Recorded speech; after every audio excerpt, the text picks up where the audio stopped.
Bismillahirrahmanirrahim.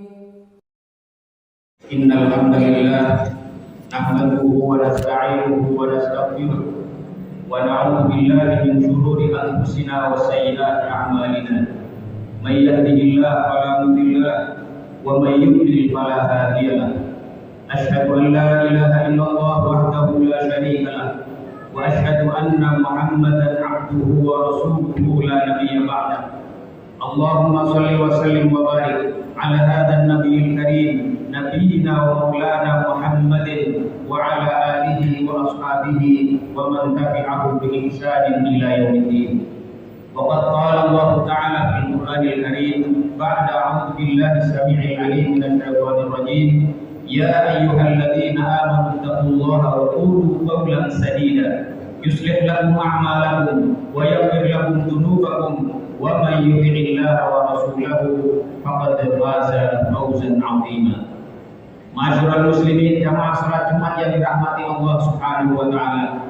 Pada kesempatan yang baik ini, yang pertama dan yang utama, khatib ingin mengajak jamaah sekalian untuk marilah kita senantiasa meningkatkan ketakwaan kita kepada Allah Subhanahu wa taala dengan arti yang sebenar-benarnya, yaitu menjalankan seluruh perintahnya dan menjauhi segala larangannya. Ma'asyiral muslimin sidang salat Jumat yang dirahmati Allah Subhanahu wa taala. Dalam kehidupan kita ada banyak hal yang kadang-kadang hal-hal itu dekat dengan kita, tapi kita tidak bisa mengenalinya dengan baik. Ada hal-hal yang rutin kita lakukan, tapi kita tidak mengerti secara pasti, secara persis apa isi kandungan makna yang dimiliki dari semua rutinitas kita itu. Nah, di antara hal-hal yang dekat dengan kita, padahal hal itu adalah satu hal yang sangat penting, adalah suratul Fatihah, surat Al-Fatihah. Suratul Fatihah atau surat Al-Fatihah merupakan surah yang dalam riwayat Al-Bukhari disebutkan oleh Rasulullah sebagai a'dhamu suratin fil Quran, sebagai surah yang paling agung di dalam Al-Quran. Dan surah ini dinamai dengan Ummul Kitab atau Ummul Quran, sebagai induknya Al-Quran, sebagai induknya Al-Quranul Karim. Surah ini juga diwajibkan bagi kita untuk membacanya minimal 17 kali dalam satu hari, dalam setiap rakaat dari sholat fardu kita. Tetapi meskipun suratul Fatihah itu menempati posisi yang sangat penting, disebut oleh Rasulullah sebagai a'dhamu suratil Quran, surah yang paling agung dalam Al-Quran, sebagai ummul kitab, ditempatkan di safhah, di halaman pertama dari Al-Quran. Kita baca setiap hari, namun barangkali tidak semua di antara kita yang bisa atau sudah mencoba untuk menggali makna-makna yang terkandung di dalam suratul Fatihah ini.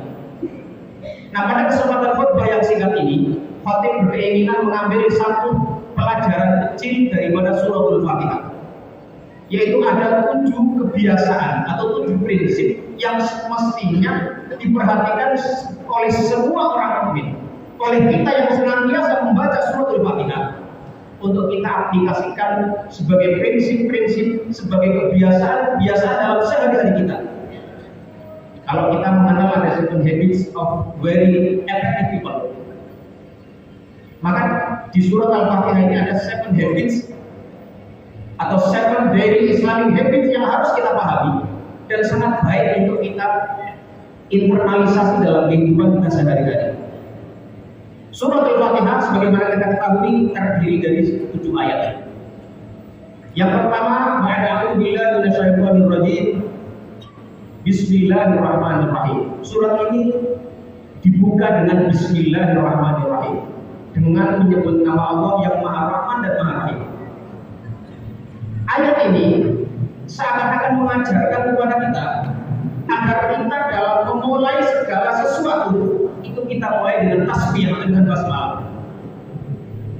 Ada beberapa hadis yang diriwayatkan dengan jalur yang berbeda-beda, namun para ulama banyak berbeda pendapat tentang status atau derajat hadis ini.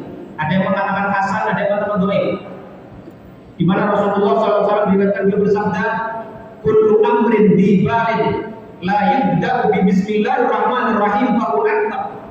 Atau dalam riwayat lain fa huwa ajdal. Atau di riwayat lain fa huwa akbar. Bahwa setiap segala satu perbuatan yang penting yang tidak dimulai dengan bismillah, maka dia akbar, akbar atau ajdal. Akhirnya bisul barakah.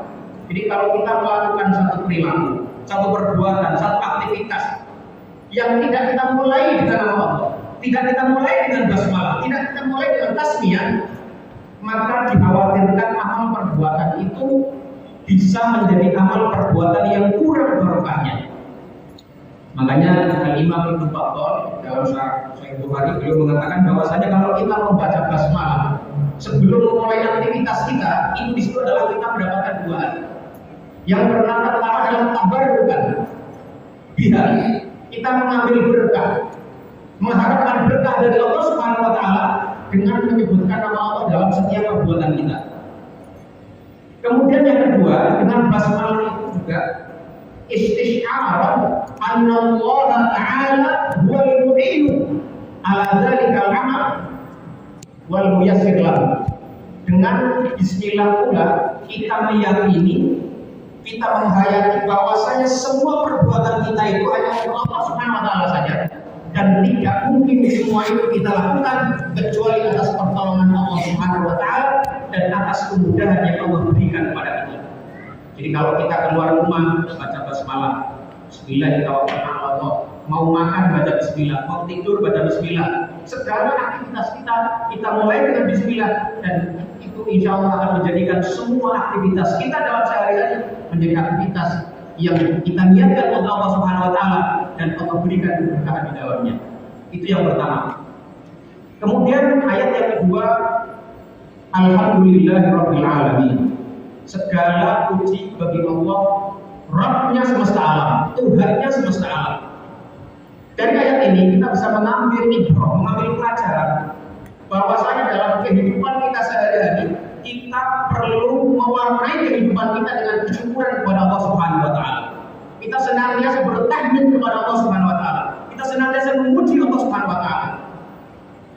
Rasulullah SAW dalam sebuah riwayat hadis yang hasan beliau mengatakan, man asbaha minkum mu'afan, man asbaha minkum aminan fi sirbi wa mu'afan fi jasadihi wa indahu qutu yawmihi faka'annama lahu hizat lahu dunya bihadabiliha. Barang siapa yang pagi-pagi bangun tidur kok dia mendapati rasa aman dalam dirinya dan keluarganya, mu'afan fi jasadihi, tidak ada penyakit yang mengganggu dia, wa indahu qutu yawmihi, dan dari itu dia tahu ada sesuatu yang dapat dia makan, ada sesuatu yang bisa dia jadikan sebagai asupan makanan bagi dia.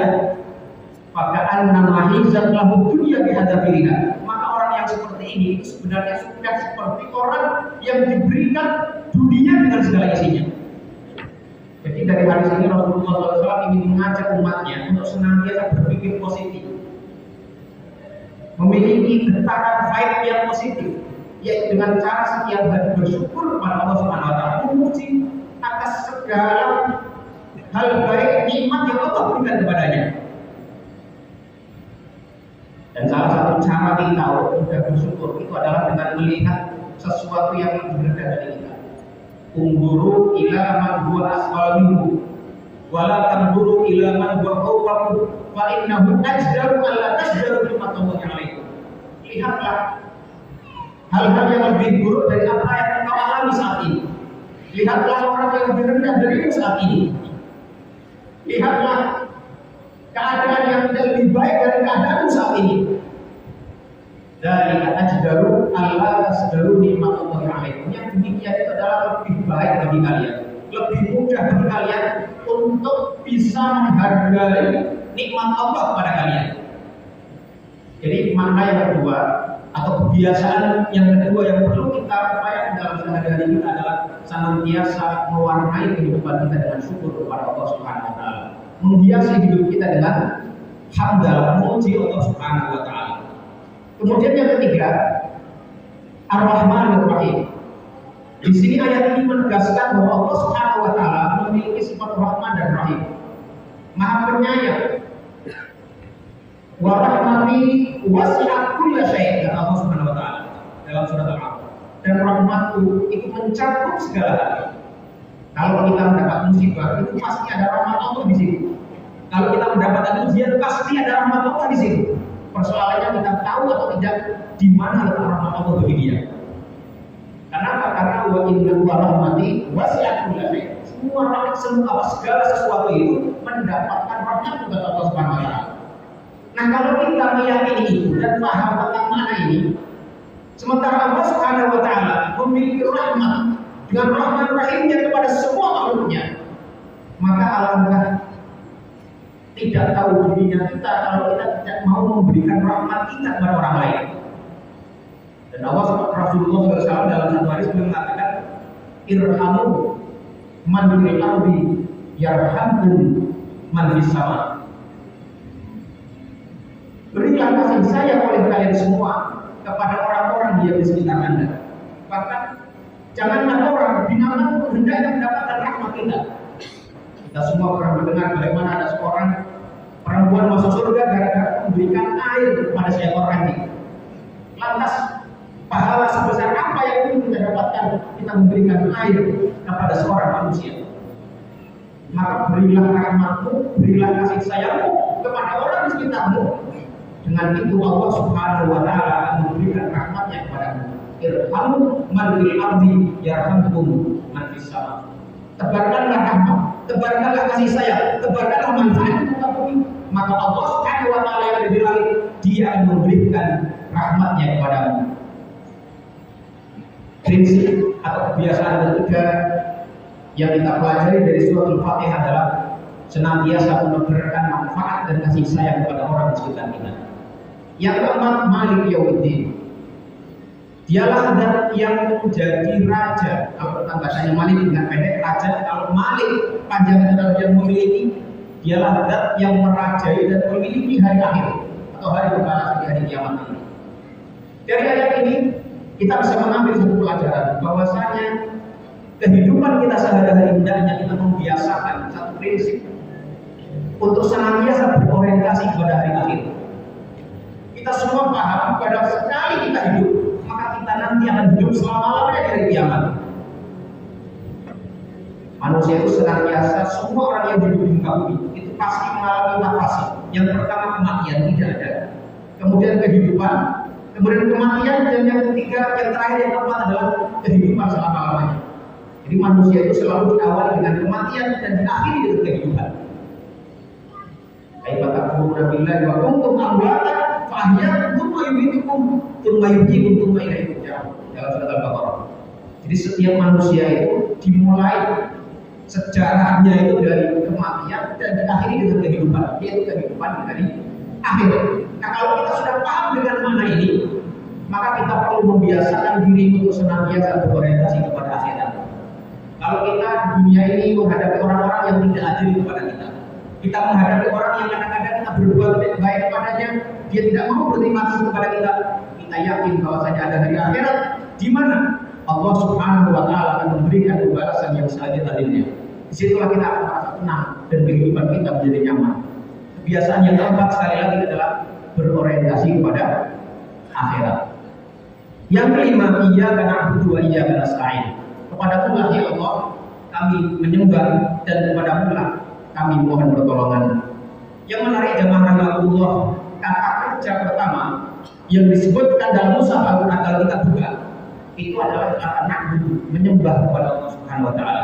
Ini sejalan dengan perintah Allah, wa ma khalaqtul jinna wal insa illa liya'budun. Dan tidaklah diciptakan jin dan manusia kecuali untuk menyembah kepada Allah Subhanahu wa taala. Jadi yang kelima, orientasi hidup kita harus kita senantiasa menjadikannya sebagai ibadah. Dan dalam konteks itu kita memohon pertolongan kepada Allah Subhanahu wa taala. Berdoa kepada Allah Subhanahu wa taala, nasta'in. Kita minta tolong kepada Allah, berdoa kepada Allah untuk senantiasa membimbing kita, memberikan taufiknya kepada kita agar kita menjadi orang-orang yang senantiasa beribadah kepadanya.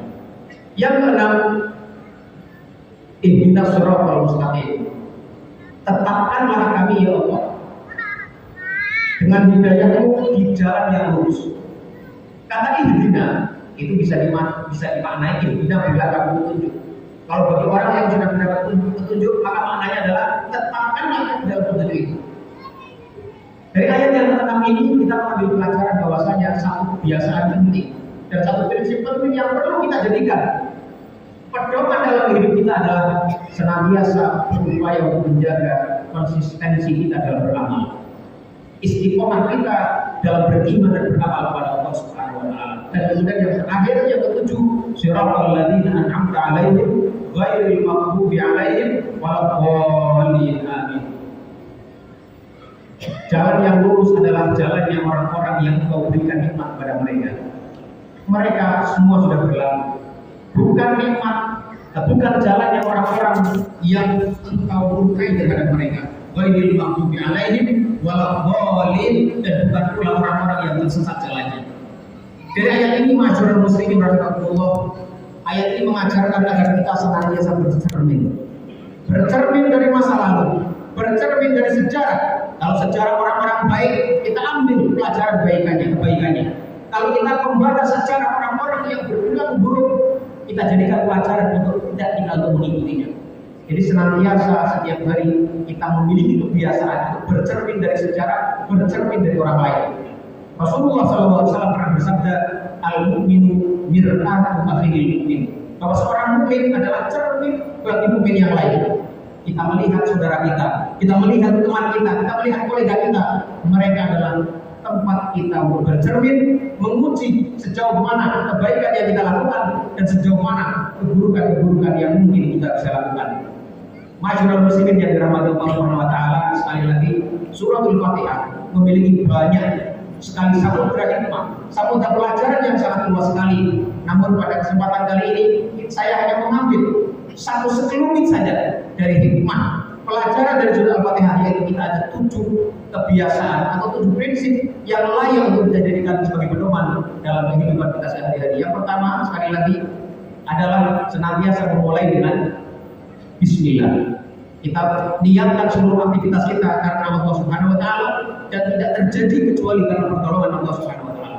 Yang kedua adalah kita hiasi sehari-hari kehidupan kita dengan alhamdulillah, bersyukur kepada Allah, memuji kepadanya. Yang ketiga, kita tebarkan kebaikan, rahmat, kasih sayang kepada orang lain. Ar-Rahman Ar-Rahim. Maliki yaumiddin, hendaklah semua aktivitas kita jadikan orientasi kita untuk kehidupan di akhirat nanti pada hari pembahasan.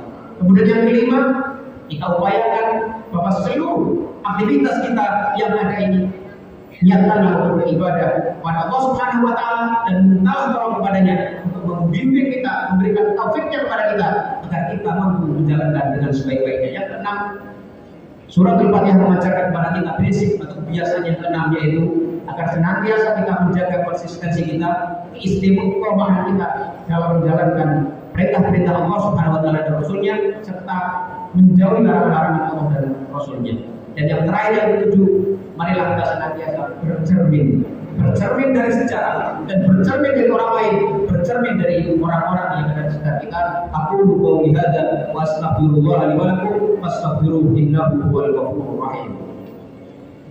Allahumma shalli wa sallim ala